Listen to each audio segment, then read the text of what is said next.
आज हम पढ़ेंगे ऑप्टिक्स का chapter 2 refraction of light. Refraction of light यानी रोशनी का अनताप। पहले हम लोग चैप्टर 1 पढ़ चुके हैं, आज पढ़ेंगे चैप्टर 2 रिफ्रैक्शन ऑफ लाइट। इसकी तारीफ किया। Refraction of light when a ray of light travel from a medium to another medium obliquely, then the ray changes its direction at the interface. This change of direction is called refraction of light. अब देखो यहाँ पर ये रे है जो obliquely पास कर रहा है कौन सा मीडियम से, एयर। ये ऊपर का मीडियम एयर है, नीचे का मीडियम वाटर है, और इन दोनों को जो सेपरेट कर रहा है ये लाइन, इसको बोलते हैं इंटरफेस या सरफेस ऑफ सेपरेशन भी बोल सकते हैं। जब ये रे ऑफ लाइट एयर से ट्रैवल करते हुए यानी कि एक मीडियम से ट्रैवल करते हुए दूसरा मीडियम में दाखिल होता है, जैसे वाटर में दाखिल होता है, तो ये स्ट्रेट जाने के बजाय, डॉटेड लाइन ये है, स्ट्रेट जाने के बजाय ये क्या हो रहा है, मुड़ जा रहा है, बेंड हो जा रहा है। और बेंड हो जा रहा है, इसी बेंडिंग ऑफ लाइट को या चेंज ऑफ डायरेक्शन को चेंज हो जा रहा है, इसी डायरेक्शन के चेंज को कहते हैं रिफ्रैक्शन ऑफ लाइट। यानी कि पहले ये एयर में था और अब दाखिल हो गया दूसरा मीडियम यानी वाटर में। एयर जो है रेयर मीडियम है और वाटर उसके मुकाबले में डेंसर मीडियम है। ठीक है, हम मीडियम के बारे में पहले चैप्टर में बता चुके हैं, रेयर मीडियम किसे कहते हैं, डेंसर मीडियम किसे कहते हैं। उसी तरह अगर रे ऑफ लाइट एयर से वाटर में जाने के बजाय ग्लास से वाटर में जाता है, यानी कि ग्लास एक डेंसर मीडियम है और वहाँ से गुजरता हुआ कहाँ चला जाता है, रेयर मीडियम वाटर में चला जाता है। तो देखते हैं कि रे ऑफ लाइट जैसे ऑब्लिकली पड़ता है तो एट द सरफेस इंटरफेस पे आने के बाद ये अपना डायरेक्शन को चेंज कर लेता है, यानी कि सीधा जाने के बजाय या डॉटेड लाइन में जाने के बजाय ये अपने डायरेक्शन को चेंज कर लेता है। यही दो फिनोमेना जो है इसी को कहते हैं रिफ्रैक्शन ऑफ लाइट। तो इन दोनों फिनोमेना में फ़र्क क्या है, एक में लाइट जो है इंसिडेंट रे है और इसे कहते हैं रिफ्रैक्टेड रे, इसे कहते हैं रिफ्रैक्टेड रे। तो रिफ्रैक्टेड रे जो है नॉर्मल, ये वाला लाइन है नॉर्मल, यहाँ पे ये भी लाइन नॉर्मल है, तो नॉर्मल की तरफ झुक गया है, अपने रास्ते से डायरेक्शन को चेंज करके नॉर्मल की तरफ झुक गया है। और यहाँ पर ये रे ऑफ लाइट जो है सीधा जाने के बजाय अपने रास्ते से बेंड करके अपने डायरेक्शन को चेंज करके नॉर्मल से दूर हट गया। दोनों जगह पर क्या हो रहा है, अपना रास्ता को चेंज कर ले रहा है। ठीक है, एक में ये नॉर्मल के करीब हो जा रहा है, दूसरा में नॉर्मल से दूर हो जा रहा है। अच्छा, नॉर्मल से करीब कब हो जाएगा ये रिफ्रैक्टेड रे, जब लाइट जो रेयर मीडियम से डेंसर मीडियम में ट्रैवल करेगा तो नॉर्मल की तरफ झुक जाएगा, और जब लाइट डेंसर मीडियम से रेयर मीडियम की तरफ जाएगा तो नॉर्मल से दूर हो जाएगा। ठीक है, ये आई जो कहलाएगा एंगल ऑफ इंसिडेंट, जैसा पहले बोलते थे, और ये आर जो कहलाएगा angle of refraction. Angle of refraction, not reflection, angle of refraction. और तो यहाँ पर देख रहे हैं कि एंगल ऑफ इंसिडेंट जो है ये बड़ा है एंगल ऑफ रिफ्रैक्शन से। इसी तरह से यहाँ पर एंगल ऑफ इंसिडेंट क्या है, ये है, और एंगल ऑफ रिफ्रैक्शन क्या है, ये है। तो यहाँ पर देखें एंगल ऑफ रिफ्रैक्शन जो है बड़ा है आई से। ठीक है, अच्छा, यहाँ पे देखो जिस तरह से रिफ्लेक्शन का 2 लॉज था, उसी तरह रिफ्रैक्शन का भी 2 लॉ है। पहला लॉ कहता है कि इंसिडेंट रे, नॉर्मल और refracted ray lie on the same plane, यानी कि इंसिडेंट रे, नॉर्मल और रिफ्रैक्टेड रे ये तीनों लाइन जो है एक ही lie on the same plane, एक ही प्लेन पे वकूफ पजीर रहेगा, वाक़ होगा। और दूसरा लॉ बोलता है ratio of sine of the angle of incidence and sine of the angle of refraction is constant. और क्या बोला साथी था, this constant depend upon the nature of two medium and colour of ray used. मतलब कि इसका मतलब ये हुआ कि ratio of sine of I, angle of reflection का साइन, और एंगल ऑफ इंसिडेंट का साइन और एंगल ऑफ रिफ्रैक्शन का साइन, दोनों का रेशियो क्या होता है, कांस्टेंट होता है। क्या होता है, कांस्टेंट होता है। और ये कांस्टेंट को हम एक अल्फ़ाबेट के जरिए करते हैं, ग्रीक, उसको बोलते हैं म्यू, उसको बोलते हैं म्यू। ठीक है, और ये कांस्टेंट का वैल्यू किस पर डिपेंड करता है, पहला डिपेंड करता है नेचर ऑफ द 2 मीडियम, ये मीडियम और ये मीडियम कौन सा लिए है, ये ग्लास है, ये वाटर है। यहाँ 2 मीडियम का अलग अलग नेचर है, यहाँ पर ये एयर है और ये वाटर है, इन दोनों मीडियम का नेचर अलग है। इन दोनों मीडियम के नेचर के ऊपर ये म्यू का वैल्यू डिपेंड करता है। और एक चीज़ पर म्यू का वैल्यू डिपेंड करता है, वो ये लाइट, ये रे ऑफ लाइट। ये रे ऑफ लाइट व्हाइट लाइट भी हो सकता है, ब्लू लाइट भी हो सकता है, ग्रीन लाइट भी हो सकता है, या मिक्सचर ऑफ लाइट जिसको वाइट लाइट बोलते हैं वो भी हो सकता है। तो इस पर ब्लू कोई भी कलर का लाइट हो उस पर डिपेंड करेगा ए म्यू का वैल्यू। ठीक है। अच्छा, एक बात याद रखना है, ऑप्टिकल डेंसिटी यानी कि ऑप्टिकल डेंसिटी ग्लास का ज़्यादा होता है वाटर के मुकाबले में। ग्लास का होता है 1.5, वाटर का होता है 1.33 और एयर का नियरली 1 होता है और वैक्यूम का भी एग्जैक्टली 1 होता है। ठीक है। तो एयर और वैक्यूम का नियरली सेम 1 ही लिया जाता है। तो जिसका ऑप्टिकल डेंसिटी जितना ज़्यादा होगा वो मीडियम उतना ही ज़्यादा डेंसर होगा, ऑप्टिकल डेंसर होगा। जिसका ऑप्टिकल मीडियम का वैल्यू कम होगा वो ऑप्टिकली रेयर कहलाएगा। अगर इन दोनों को ले लेंगे मीडियम को तो ये ऑप्टिकल डेंसर है और ये रेयर है क्योंकि इसका वैल्यू 1.33 है। अगर इन दोनों का कॉम्बिनेशन लेंगे तो इसके मुकाबले में ये रेयर मीडियम कहलाएगा और अब ये डेंसर मीडियम हो जाएगा। ठीक है। अब हम लोग आगे बढ़ते हैं।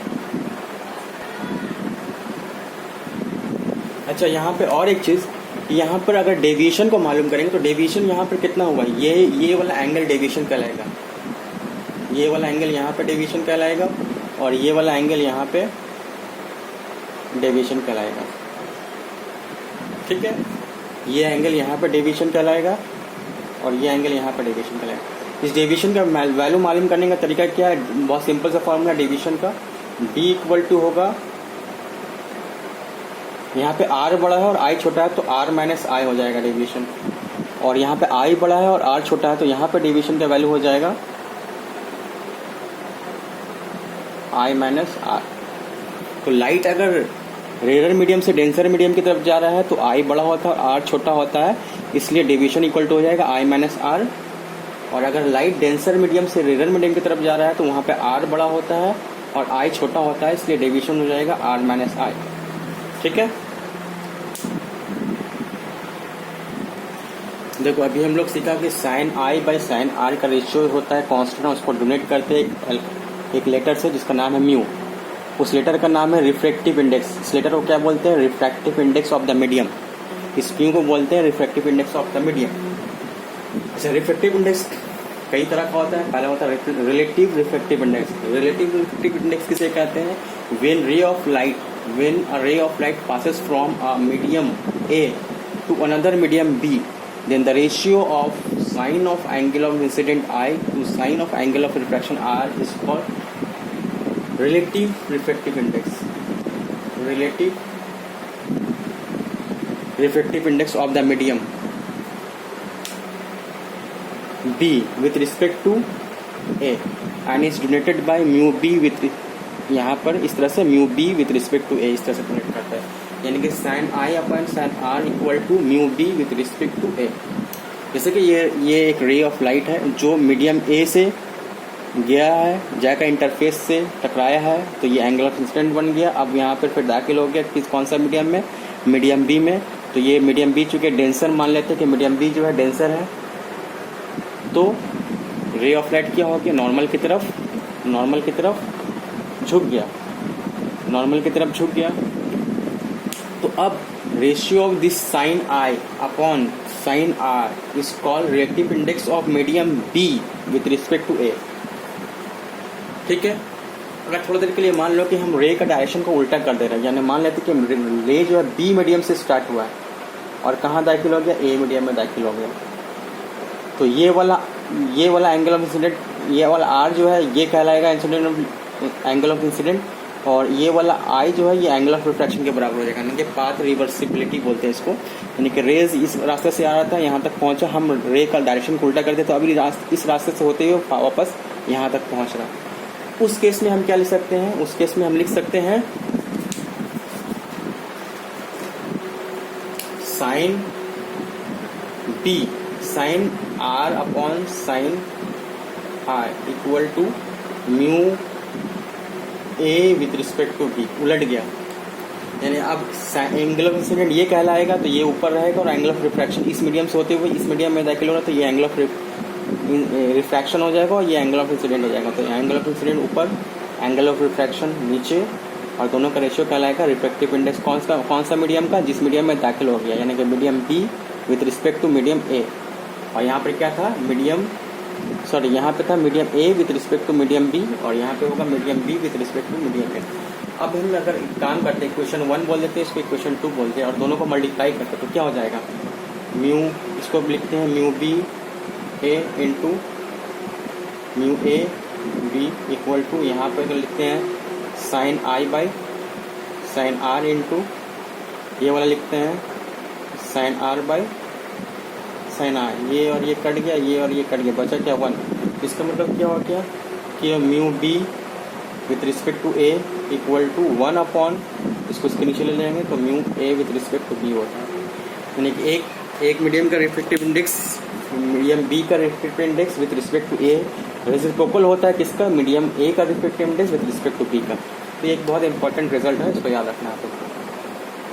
अच्छा, जिस तरह से रिलेटिव रिफ्लेक्टिव इंडेक्स होता है, इस तरह से एब्सोल्यूट रिफ्लेक्टिव इंडेक्स भी होता है। एब्सोल्यूट रिफ्लेक्टिव इंडेक्स का मतलब क्या होता है, when a ray of light passes from vacuum to any other medium, then the ratio of sine of angle of incident to angle of refraction is called absolute reflective index. Absolute reflective index का definition कुछ इस तरह से है कि हमेशा उसमें medium, पहला मीडियम जो रहेगा वो वैक्यूम रहेगा। पहला मीडियम अगर वैक्यूम ले लेंगे और दूसरा मीडियम जिसमें दाखिल हो रहा है वो कुछ भी मीडियम हो, तो तब जो रिफ्लेक्टिव इंडेक्स बनेगा, वो रिफ्लेक्टिव इंडेक्स जो बनेगा वो बनेगा एब्सोल्यूट रिफ्लेक्टिव इंडेक्स। यानी कि एब्सोल्यूट रिफ्लेक्टिव इंडेक्स में पहला मीडियम जो होता है वैक्यूम हमेशा, और सेकेंड मीडियम पानी भी हो सकता है। अगर मान लो रे ऑफ लाइट वैक्यूम से होकर पानी में गया तो पानी का रिफ्लेक्टिव इंडेक्स कहलाएगा absolute reflective index with respect to vacuum अगर होगा तो। इसी तरह वैक्यूम से अगर लाइट पास करते हुए ग्लास में गया तो ग्लास का जो रिफ्लेक्टिव इंडेक्स होगा वो absolute reflective index of the glass होगा, क्योंकि वो विथ रिस्पेक्ट टू वैक्यूम है। जब भी कोई reflective index with respect to vacuum होगा तो उसको कहेंगे एब्सोल्यूट रिफ्लेक्टिव इंडेक्स। बट ये सब क्या है, ये सब वैक्यूम के रिस्पेक्ट से नहीं है, बल्कि कोई किसी दूसरे मीडियम के रिस्पेक्ट से। मतलब मिसाल के तौर पर ये रिफ्लेक्टिव इंडेक्स ए है, किसके रिस्पेक्ट से, बी के रिस्पेक्ट से। यहाँ पर ये रिफ्लेक्टिव इंडेक्स बी है, किसके रिस्पेक्ट, विथ रिस्पेक्ट टू ए। अगर यहीं पे ये अगर ए और बी हट कर हो जाएगा वैक्यूम, वी हो जाएगा वैक्यूम, यहाँ पर भी हट कर वी हो जाएगा reflective index of B with respect to vacuum, तो ये बी का एब्सोल्यूट रिफ्लेक्टिव इंडेक्स कहलाएगा। और इसी तरह से यहाँ पर अगर बी को हटाकर हम वैक्यूम डाल देंगे तो ये reflective index of A absolute reflective index of A कहलाएगा। ठीक है।